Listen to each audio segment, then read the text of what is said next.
I'm at the former location of Agate. What was once low-income housing is now burned ruins. And yes, that's old news. It happened last October, but this seems to be a recurring trend.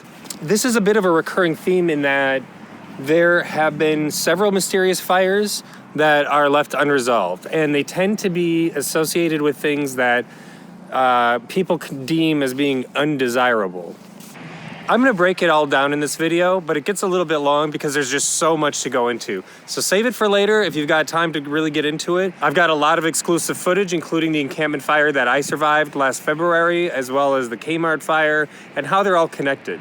I'm gonna start this video off by visiting one of 2 encampment fires last week, which are 2 of 4 encampment fires in the last month in South Minneapolis. There are several construction crews who are cleaning up the area from yesterday's fire.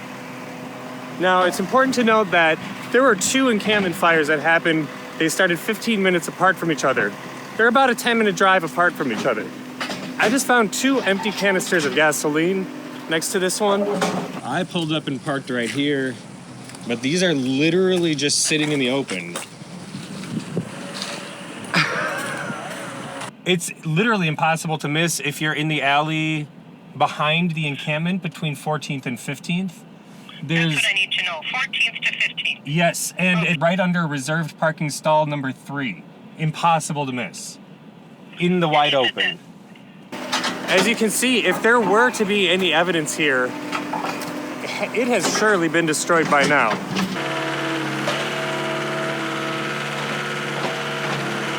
Behind me is the site of the other fire.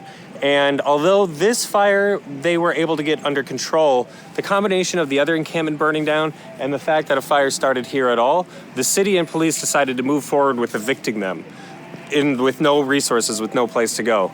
And so about 230 people total were displaced between the 2 camps. The city is saying that the homeless population is down, which is against what the nationwide statistics are saying. It's against the numbers that the state of Minnesota also has, by the way. As far as I know, there was no injuries, or at least like serious ones. There was no deaths, as far as I know. However, there is only about 40% of the people that are accounted for. Have reached Adult Shelter Connect. Adult Shelter Connect? Hi, my name is Aaron. I am calling because I'm wondering how many beds are available right now. Do you know across the system? Let me see here. Thank you. Yeah, take your time. I appreciate it. Thank you. 8, 9. Okay, so we have 10 male beds and 20 female beds. 20 female beds, and can you repeat the number on male beds, please? Did you say 10? No, 9, sorry. 9. They go fast, for sure. They go very fast, yes. And they would be most likely a mat, because it would be the overflow. There are a couple bunk beds left. Looks like we have one at higher ground. That would be a bed. Oh, and, okay, sorry. Higher ground is now full. So, okay. 4 to 7. Yeah, because I know about the fires yesterday. There was multiple. Yeah. Yeah, we were alerted to that too. Mm-hmm. Do you know if is there any like extra resources that open in these kind of events, or is there any way to do that, or do you know like? There isn't really any like additional resources. The only other thing that we're able to do, at least on our end, is make the intake process a lot faster. We don't ask as many questions. We basically are just, you need a bed, we're going to get as little information as possible so you can get through this process. Well, it sounds like you probably are having a busy day, and it's probably going to be a pretty busy night and moving forward. So I just want to thank you for this information, and I wish you safety. And, just thanks for the work you're doing. It's important work. In October 2023, another suspicious fire happened, this time at the Kmart, which was notoriously hated by pretty much everyone. And it was slated for destruction. However, it burned down just 12 hours after the eviction of an encampment across the street. Do these people have anywhere to go? Are there beds available? Well, I believe that they have the transit bus right over here that'll allow them to go wherever they need to. They have They've been offered services and stuff. Do you know that? Do you know that though? Prior to us being here today, yeah, they were offered services and stuff, flyers and stuff.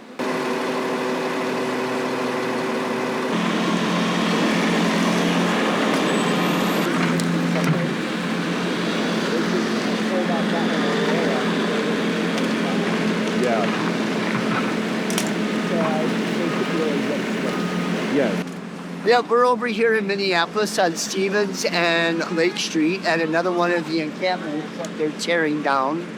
Probably the fifth one that I've seen this year, making them even more homeless. And they state that they offer places for them to go, but from what we see, it doesn't look like it because it's the same people at all the encampments. And they're getting bigger because there is nowhere for them to go. We have tons of vacant buildings in Minneapolis that are just sitting empty that they could be utilizing and putting social workers in and security guards to provide housing for these people to actually get them back on their feet. And most of them have disabilities, are on medication. So who knows whose medication is in there that they can't get to anymore because it's all trashed.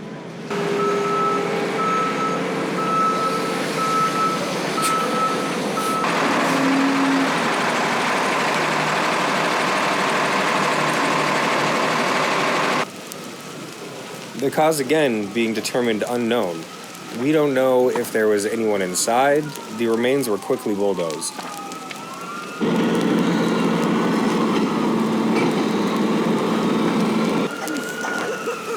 This is some... Totally predictable. Totally predictable.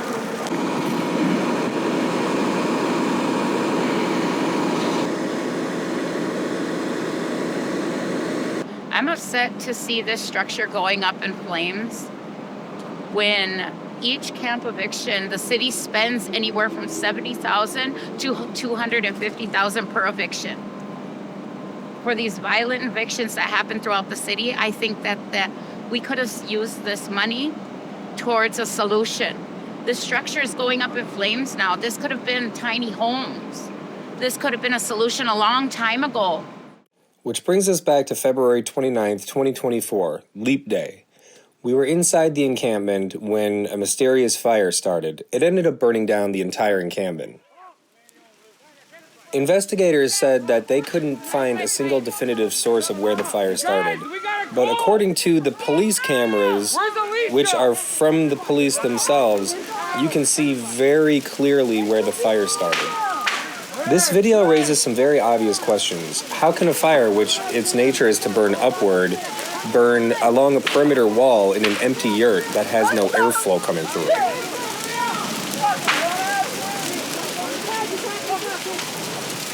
Come, you guys, we need help. We need everybody to come down now. All of our stuff is getting lost. Please, everybody come. What are we gonna fucking do?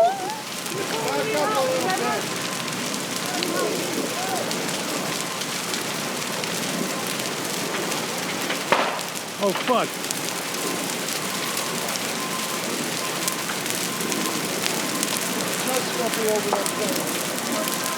Is anyone else in there?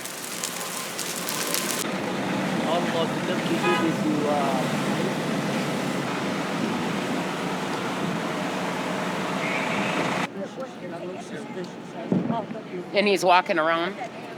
It's like he's getting away, like leaving away with something. That's weird. You got him. I was saying his hand, he was running or something. We can't.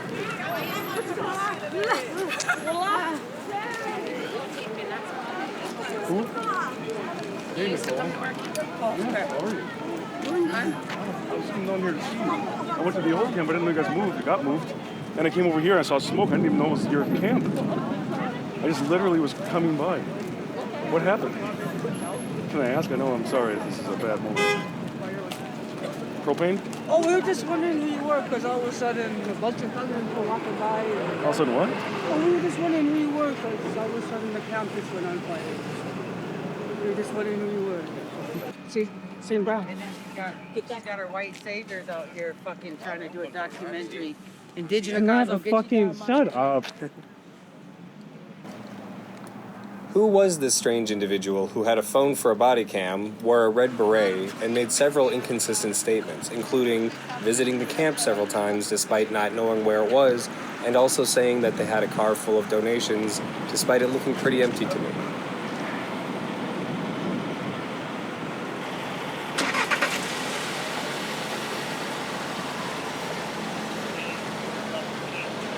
You need something? Just curious, just documenting.